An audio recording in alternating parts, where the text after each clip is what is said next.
Bismillahirrahmanirrahim and Assalamu alaikum everyone. Welcome to this YouTube channel. This YouTube channel is online study with IQ education और आज हम करेंगे second year के numericals book numericals जो कि हैं चैप्टर नंबर 11 हीट के. So the first numerical is the normal body temperature is 98.4 degree Fahrenheit. What is the temperature on Celsius scale? Also at what temperature do the Fahrenheit and Celsius scale कॉन्साइड? So guys, numerical start करने से पहले मैं आपको एक important बात बता दूं कि इसके हम पहले फार्मूलाज देख लेते हैं, दैन हम न्यूमेरिकल्स को स्टार्ट करेंगे. फार्मूलाज ये आपके सामने लिखे हुए हैं. पहला फार्मूला जो है वो है beta is equal to 3 alpha. ये वब इस्तेमाल होता है जब आपको बीटा निकालना हो और आपको अल्फ़ा की वैल्यू दी हुई हो. आप इससे बीटा भी निकाल सकते हैं, अल्फ़ा भी निकाल सकते हैं, लेकिन उन दोनों में से कोई एक चीज़ आपको गिवन होगी. दूसरा न्यूमेरिकल है delta L is equal to alpha L1 delta T. ये चेंज इन लेंथ का फार्मूला है. उसके नीचे वाला है delta V is equal to beta V1 delta T. Change in volume का फार्मूला है. ये L2 is equal to L1 1 plus alpha delta T. ये लेंथ का फार्मूला है. Again V2 is equal to V1 1 plus beta delta T. ये volume का formula है. P1 V1 upon T1 is equal to P2 V2 upon T2. ये pressure volume का formula है. Again P1 V1 upon M1 is equal to P2 V2 upon M2. ये formula है pressure volume का. Again इसमें मास दिया हुआ है, पहले वाले में टेम्परेचर दिया हुआ था. नीचे एक और फार्मूला है P V is equal to NRT, जो आपने पहले शायद पढ़ा भी हो, जो कि जनरल गैस का फार्मूला है. उसके नीचे N is equal to mass upon molar mass. जब आपको नंबर ऑफ़ मोल्स निकालने हों तो आप निकाल सकते हैं, ये भी मैंने लिख दिया है. Delta Q is equal to delta U plus delta W. ये चेंज इन हीट का फार्मूला है. Delta W is equal to P delta V. ये भी एक फार्मूला है. Delta U is equal to delta K dot E. ये है change in internal energy जो इक्वल होती है वो चेंज इन काइनेटिक एनर्जी के बराबर होती है. P delta V is equal to NR delta T. ये भी फार्मूला आपको पता है, सिर्फ इसके अंदर चेंज इन वॉल्यूम आया है और चेंज इन टेम्परेचर आया है. ये कंडीशन पे डिपेंडेंट फार्मूलाज लगेंगे. Delta Q is equal to CM delta G जो है वो है आपका स्पेसिफिक हीट का formula. Delta Q is equal to CN delta T जो है वो आपका फार्मूला है मोलर स्पेसिफिक हीट का. CP minus CV is equal to R. ये भी एक फार्मूला है. N is equal to delta W upon Q1 multiply by 100%. ये फार्मूला है एफिशिएंसी का, जिसको हम ईटा भी बोलते हैं, जो कि N बना हुआ है उसको हम ईटा भी बोलते हैं. Delta W is equal to Q1 minus Q2. ये तब का फार्मूला है जब आपको Q1 Q2 दिया हुआ हो, उनमें से आपकी वैल्यू दी हुई हो, तो आप डेल्टा W इसमें से ईजिली निकाल सकते हैं. या Q1 गिवन हो और डेल्टा W गिवन हो तो आप Q2 निकाल सकते हैं. उसके नीचे एक और एफिशिएंसी का फार्मूला है 1 minus Q2 upon Q1 multiply by 100%. Efficiency का एक और फार्मूला है delta T upon T1 multiply by 100%. Further more अगर आप और देखें तो एफिशिएंसी का एक और फार्मूला है 1 minus T2 over T1 multiply by 100. Efficiency की न्यूमेरिकल्स काफ़ी हद तक ज़्यादा हैं, पास पेपर में भी बहुत आए हुए, तभी इसके पेपर में आने के चांसेस बहुत होते हैं. और उसके बाद फॉर Q1 Q2. अच्छा, इसमें आपको थोड़ी सी मैं बात बता दूं कि hot reservoir, absorb, greater surface, source, ये सब अगर इनमें से कोई भी वर्ड आपको पेपर में एग्जामिनर सवाल में दे दे तो आप इसको समझ के Q1 और T1 ऑब्जर्व करेंगे. ये बात आप मेरी याद रखिएगा. फॉर Q2 एंड T2 जो है इसका भी अगर जिक्र पेपर में हो, फॉर एग्जांपल Q2 और T2 आपको पेपर में दिया नहीं जाएगा. आपको cold reservoirs, release, less sink, इन सब चीज़ों से ऑब्ज़र्व करना पड़ेगा कि ये Q2 है या Q1 है या T2 है या T1 है. ये आपको खुद ऑब्ज़र्व करना पड़ेगा. और ऐसे न्यूमेरिकल्स में जिसमें cold reservoir, hot reservoir, absorb, release, greater sink, surface, source ये आए तो उसमें आपको डिग्री C में दिया जाएगा, जो कि आपको केल्विन में कन्वर्ट करना कंपलसरी होगा. काइनेटिक एनर्जी जो है वो हाफ mv² के बराबर होती है, ये आपको पता है. काइनेटिक एनर्जी 3/2 kT के भी बराबर होती है, इसका भी मैं आपको बताऊंगा जब हम इसके न्यूमेरिकल्स करेंगे.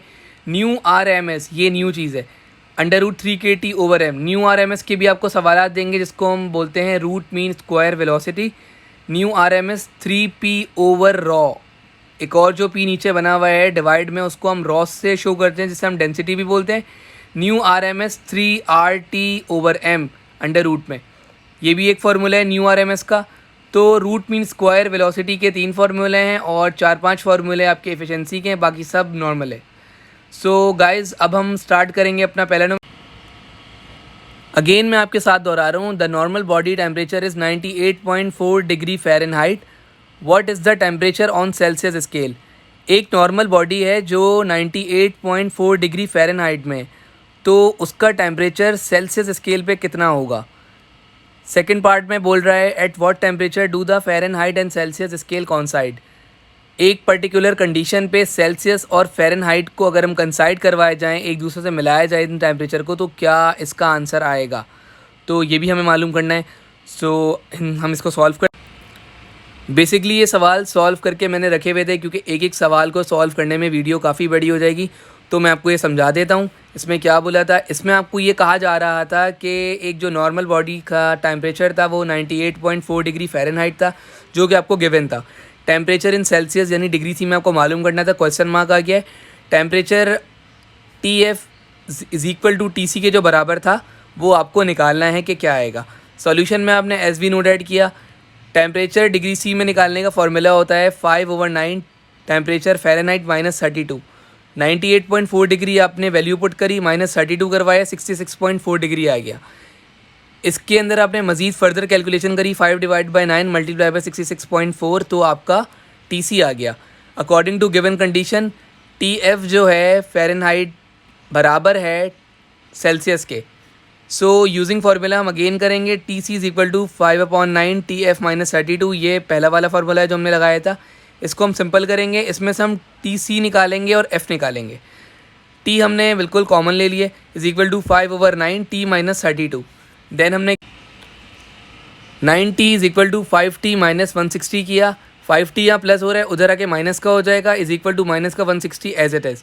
4T अपनी जगह पे आ गया। 90 -5T का रहा तो 4T बचा, इज़ इक्वल टू माइनस का 160। 4T मल्टीप्लाई हो रहा है T से, नीचे आके डिवाइड हो जाएगा -160 से। सो इसका आंसर आएगा T is equal to -40 degree. अगर आपको इस सवाल में कोई भी ट्रबल हो या कोई भी चीज़ नहीं समझ आ रही हो तो आप नीचे कमेंट सेक्शन में पूछ सकते हैं। Now we are turning numerical number 2। इसमें ये आपको कहा जा रहा है कि एक स्टील रॉड है जिसकी लेंथ एग्जैक्टली 0.2 सेंटीमीटर है एट 30 डिग्री सी पे। What will be its length at 60 degree C. तो अब उसकी जो लेंथ है वो 60 डिग्री सी पे कितनी होगी। So now we can solve it. Question number 2 बहुत आसान है, बहुत इजी है, आपके सामने है। उसने आपको ये बोला था कि एक स्टील रॉड है जिसकी लेंथ 0.2 सेंटीमीटर है 30 डिग्री सी पे, तो 60 डिग्री सी पे कितनी होगी। इनिशियल लेंथ उसने आपको दी हुई थी L1, जिसको आपने 0.2 सेंटीमीटर से शो किया। अच्छा मैं आपको एक बात बता दूँ, 0.2 सेंटीमीटर जितने भी लेंथ वाले सवाल आए, रॉड की बात आए, उसमें सेंटीमीटर दिया हुआ हो तो आपको सेंटीमीटर ही में रखना पड़ेगा। सो मैं आपको ये बता रहा था कि आपको सेंटीमीटर ही में रखना पड़ेगा, मीटर में कन्वर्ट नहीं करना पड़ेगा, क्योंकि इसमें रॉड की बात हो रही है और इन सवालात में आप इसको समझ लें कि इसमें आपको सेंटीमीटर ही में रखना पड़ेगा। इनिशियल लेंथ ऑफ टेम्परेचर आपको दिया हुआ था T1 30 degree C. Final length of rod आपको मालूम करनी है, जिसे आपने L2 का नाम दिया। Final temperature of rod T2 आपको दिया हुआ था 60 degree C. Alpha for steel आपको दिया हुआ है 11 एक्सपोनेंट -6। अच्छा एक और बात, अल्फ़ा की वैल्यू आपको सवाल में चाहे गिवन हो या ना हो आपको ये पता होनी चाहिए। तो आप काइंडली इसको याद कर लें या इसको रट लें, आपको बस को समझना है, इसको दिमाग में रखनी वैल्यू को। बाज़ औक़ात एग्ज़ामिनर पेपर में शो करता है, कभी कभी नहीं करता, लेकिन ज़्यादातर वो एग्ज़ामिनर पेपर में शो कर देता है। तो सोल्यूशन में आपको ये करना है, the new length is given by using formula आपको करना पड़ेगा L2 is equal to L1 1 plus alpha delta T। L2 आपने लिखा, L2 आपको मालूम करना था 0.2 L1 का, 1 प्लस अल्फ़ा की वैल्यू आपको दी हुई 11 एक्सपोनेंट -6, 60 -30 आपने कैसे करा, डेल्टा T जो होता है वो होता है T2 - T1। 60 डिग्री सी पे वो अब बोल रहा है कितनी होगी, तो आपको 30 डिग्री भी दिया हुआ था, तो 60 - 30 करेंगे तो 30 आएगा। सवाल में आप देख लीजिएगा 0.2 1 प्लस 0.0003 ये कैसे हुआ, 11 एक्सपोनेंट -6 पहले मल्टीप्लाई हुआ 30 से, देन आपने उसमें 1 प्लस करवा दिया तो 1.0033 आ गया। 0.2 मल्टीप्लाई बाय 1.0003 आपने किया तो आपका आंसर लेंथ जो आई L2 0.2006 सेंटीमीटर में आई। आपको आंसर भी सेंटीमीटर ही में लिखना पड़ेगा बिकॉज आपने लेंथ को कन्वर्ट नहीं किया था। क्वेश्चन नंबर 2 यहाँ पे सॉल्व हो चुका है। Now we are turning question number 3। Numerical number 3 में आपको बोला ये जा रहा है कि find the change in volume of an aluminium sphere of 0.4 meter radius when it is heated from 0 to 100 degree C। मालूम आपको करना है चेंज इन वॉल्यूम एक एल्यूमिनियम स्पेयर का, और उसका रेडियस भी दिया हुआ है व्हेन, जो कि हीट हो रहा है 0 से 100 डिग्री सी में। सो यहाँ पे रेडियस का ज़िक्र है, तो यहाँ पे ज़रा आप दिमाग लगा के काम कीजिएगा, पेपर में भी, कहीं भी, जहाँ पे भी आप टेस्ट भी दे रहे हो, क्योंकि जब भी रेडियस दिया जाता है तो इसका मतलब कुछ ख़ास मकसद होता है। रेडियस कभी भी ऐसे नहीं आता, बाज़ स्टूडेंट गलती कर देते हैं पेपर में जिसकी वजह से उनका आंसर गलत आते हैं या उनसे सवाल सॉल्व नहीं होता। एनीवेज़ मैं आपको पूरा प्रॉपर तरीके से इसमें समझाऊँगा।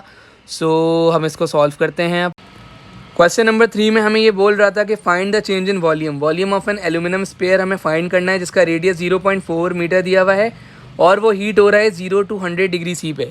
तो हमें चेंज इन वॉल्यूम मालूम करना है, डेल्टा वी से शो कर दिया। रेडियस ऑफ स्पेयर आर दिया हुआ है 0.4 मीटर। चेंज इन टेम्परेचर हमें दिया हुआ है T is equal to 100 degree C और 100 केल्विन। 100 डिग्री सी में भी कर दें तो भी सही है, लेकिन 100 केल्विन में कर देंगे तो और अच्छी बात है, एग्जामिनर आपको अच्छे मार्क्स देगा। अल्फ़ा ऑफ एल्यूमिनियम जो है वो आपको याद रखना पड़ेगा, चाहे वो, मैं आपको फिर यही बात बोलूँगा पेपर में, चाहे वो आपको दे या ना दे। 24 एक्सपोनेंट -6 केल्विन इन्वर्स, ये वैल्यूज़ आपको याद रखनी पड़ेगी। हो सके तो जितनी वैल्यूज़ आप सवालात में देख रहे हैं जो आपको बुक के न्यूमेरिकल्स में नहीं मिल रही, अल्फ़ा ऑफ एल्यूमिनियम की वैल्यू या अल्फ़ा की वैल्यू या बीटा की वैल्यू या गैमा की वैल्यू, तो आप इसको एक पेज पे नोट कर लें अलग तरीके से और आप इसको अपने दिमाग में अच्छे से बैठा लें ताकि आपको पेपर में मुश्किल ना हो। सोल्यूशन में आपको ये करना पड़ेगा, the change in volume is given by using formula आपने यूज़ करा। चेंज इन वॉल्यूम का फार्मूला होता है delta V is equal to beta V delta T, लेकिन हम वो यहाँ पे यूज़ नहीं कर सकते बिकॉज हमारे पास यहाँ पे बीटा नहीं है। तो बीटा निकालने का इजी वे क्या होता है, but as we know that beta is equal to 3 alpha, alpha हमारे पास है जो कि 24 एक्सपोनेंट -6 है, उसकी वैल्यू से हम आराम से निकाल सकते हैं। 3 मल्टीप्लाई बाय 24 एक्सपोनेंट -6 किया, बीटा की वैल्यू हमारे पास ऑटोमेटिकली निकल के आ गई। Now volume of sphere is given by, अच्छा मैंने आपको एक बात बताई थी कि जब भी रेडियस ऑफ स्पेयर देगा तो इसका मतलब कुछ खास होगा। रेडियस ऑफ स्पेयर जब भी देगा आपको ये फार्मूला यूज़ करना पड़ेगा जो कि स्पेयर का फार्मूला है, जो कि v is equal to 4/3 pi r cube है। 4 आपको करना पड़ेगा, 4 मल्टीप्लाई बाय 3.142 जो कि पाई की वैल्यू होती है। 0.4 आपको रेडियस दिया हुआ था, क्यूब करा उसका आपने, डिवाइडेड बाय 3 किया तो आपका वॉल्यूम निकल के आ गया। आप इन दोनों वैल्यूज़ को, बीटा की और वॉल्यूम की वैल्यू को इक्वेशन नंबर 1 में पुट कर दें। सो जब हमने इन दोनों की वैल्यू को इक्वेशन 1 में पुट करा तो delta V is equal to 72 exponent -6 multiply by 0.268 multiply by 100 जब हमने ये किया तो डेल्टा वी की फाइनल वैल्यू निकल के आ चुकी है जो कि 1.92 10⁻³ मीटर क्यूब है। हमेशा याद रखिएगा वॉल्यूम मीटर में लिखा जाता है और चेंज इन वॉल्यूम जो होता है वो मीटर क्यूब में लिखा जाता है। अगर आपको इस न्यूमेरिकल में कोई भी ट्रबल हो तो नीचे कमेंट सेक्शन में आप पूछ सकते हैं, I will. Now we are turning numerical number 4 जिसमें हमें कह रहा है कि calculate the root mean square velocity of hydrogen, sorry velocity नहीं है, speed of hydrogen molecule at 800 Kelvin. ये थोड़ा इंटरेस्टिंग सवाल है और बहुत ही इजी सवाल है अगर आप इसको इंटरेस्ट लेके समझें। सारे ही सवाल इजी हैं, बस इंटरेस्ट की बात है और आपकी स्ट्रगलिंग की बात है। सो फर्स्ट ऑफ ऑल आपको इसमें calculate root mean square velocity मालूम करनी है according to the formula of root mean square velocity, जो कि जिसको हम शो किया जाता है न्यू RMS से। सो अब हम इसको सॉल्व करते हैं। सवाल में उसने हमें बोला था calculate the root mean square velocity of hydrogen molecule in 800 Kelvin. देखिए टेम्परेचर ऑफ गैस आपको दिया हुआ है, टेम्परेचर जो दिया हुआ है वो 800 केल्विन है। रूट मीन स्क्वायर स्पीड आपको मालूम करनी है जिसको हमने न्यू RMS से शो किया। Molar mass of hydrogen molecule, mass जो हमें दिया हुआ है मॉलिक्यूलर मास जिसे हम बोलते हैं वो 2 ग्राम दिया हुआ है। इसकी कन्वर्जन करेंगे किलोग्राम में जो कि 2 डिवाइड बाई 1000 किया तो 0.002 किलोग्राम आ गया। सोल्यूशन में क्या करेंगे, nu RMS is equal to √3RT/m। ये वो फार्मूला है जिसमें यूनिवर्सल कांस्टेंट भी है। सो इसको हम यूज़ करते हैं, nu RMS is equal to √3 multiply by 8.313 जो कि यूनिवर्सल कांस्टेंट की वैल्यू है, मल्टीप्लाई बाय टेम्परेचर जो आपको सवाल में दिया हुआ था 800 Kelvin, divided by molecular mass जो हमने निकाला था 0.002। इन सब की कैलकुलेशन करके जब हम इसका अंडर रूट निकालेंगे तो हमारा आंसर आएगा 3158.4 मीटर पर सेकंड, जो कि हमारी न्यू RMS निकल के आ गई है। ये सवाल बहुत ही आसान था, आई डोंट थिंक सो कि आपको इसमें कोई ट्रबल हुआ होगा, और अगर कोई ट्रबल है भी तो आप पूछ सकते हैं कमेंट सेक्शन में। Now we are turning numerical number 5 जिसमें हमें बोल रहा है determine the average value of kinetic energy of the particles of an ideal gas at 0 degree C and at 50 degree C. B part में बोल रहा है what is the kinetic energy per mole of an ideal gas at this temperature. पहले वाले में कहा ये जा रहा है कि हमें एवरेज वैल्यू मालूम करनी है काइनेटिक एनर्जी की, जो कि एक पार्टिकल्स पे बेस कर रही है। एक आइडियल गैस जो दी हुई है वो 0 डिग्री सी से 50 डिग्री सी तक भी दी हुई है।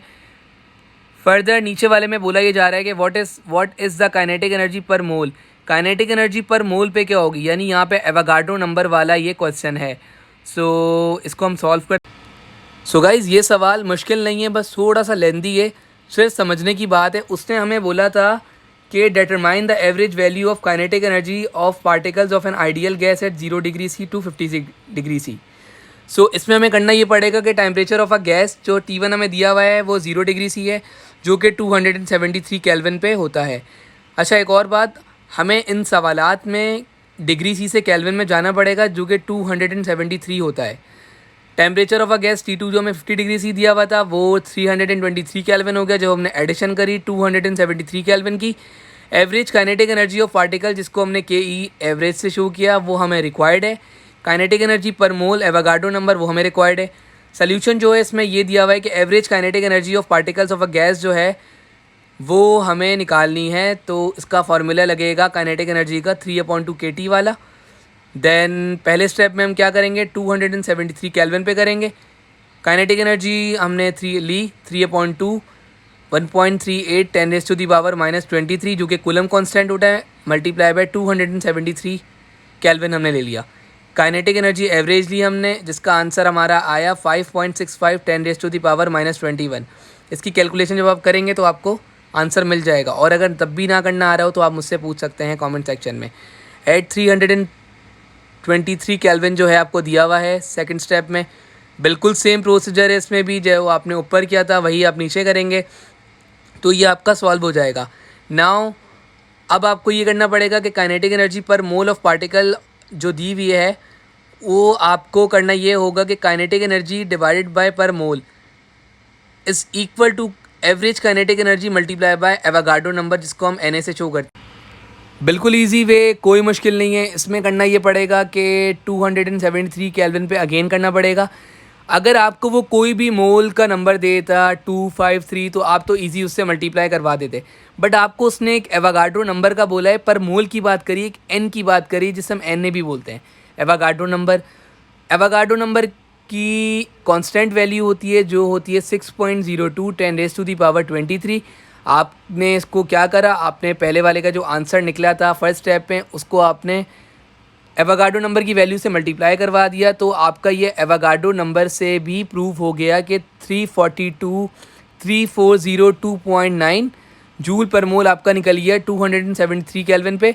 देन आपने 323 केल्विन पे अगेन निकाला, तो आपका बिल्कुल वही प्रोसीजर अप्लाई होगा, बस जो 323 केल्विन पे वैल्यू आ रही थी 6.69 10⁻⁻21 उसको आपने मल्टीप्लाई करवा दिया एवोगाड्रो नंबर से, देन आपको इसकी भी वैल्यू निकल गई। आप चाहें तो बुक से आंसर इसका मैच कर सकते हैं, और अगर मज़ीद आपको इसमें कोई भी ट्रबल हो या कोई भी डिफ़िकल्टी हो रही हो तो आप मुझसे पूछ सकते हैं नीचे कमेंट सेक्शन में। Now we are turning numerical number 6। Numerical number 6 जो कि आज का हमारा लास्ट न्यूमेरिकल है। टोटल हमारे न्यूमेरिकल 11 हैं, आज हम 6 तक करेंगे। उसमें बोला ये जा रहा है कि एक 2 kg का आयरन ब्लॉक है। 2 kg iron block is taken from a furnace where its temperature was 650 degrees C and placed on a large block of ice at 0 degrees C, assuming that all the heat given up by the iron is used to melt the ice, how much ice is heated? कहा ये जा रहा है कि 2 kg का एक iron block है जो एक फर्नेस पे है, उसका टेम्परेचर दिया हुआ है आपको 650 डिग्री, जो कि प्लेस किया जा रहा है एक लार्ज सरफेस एरिया पे 0 degree C, assuming that all the heat given up iron is used to melt। कहा यह जा रहा है कि जो उसकी सारी हीट है वो आयरन की जो सारी हीट है वो मेल्ट हो रही है, एक आइस को यूज़ हो रही है एक आइस को मेल्ट करने में। सो आपको बताना है कि वो आइस कितनी मेल्ट हो रही है। सो चलें हम इसको सॉल्व करते हैं। गाइस हमें कहा यह जा रहा था कि एक 2 kg का आयरन ब्लॉक है जो फर्नेस पे है, उसका टेम्परेचर 650 डिग्री C है, तो हमें मालूम इसमें ये करना था कि मेल्ट कितनी हो रही है वो आइस। सो देखें मास ऑफ आयरन दिया हुआ है जिसको हमने MS से शो किया, वो इस वजह से S लगाया गया है क्योंकि आयरन जो है वो एक सॉलिड फॉर्म में, तो 2 किलोग्राम आपको दिया हुआ था। टेम्परेचर ऑफ आयरन TS, ये भी सॉलिड होगा तो TS से शो किया टेम्परेचर को। 650 डिग्री सी दिया हुआ है।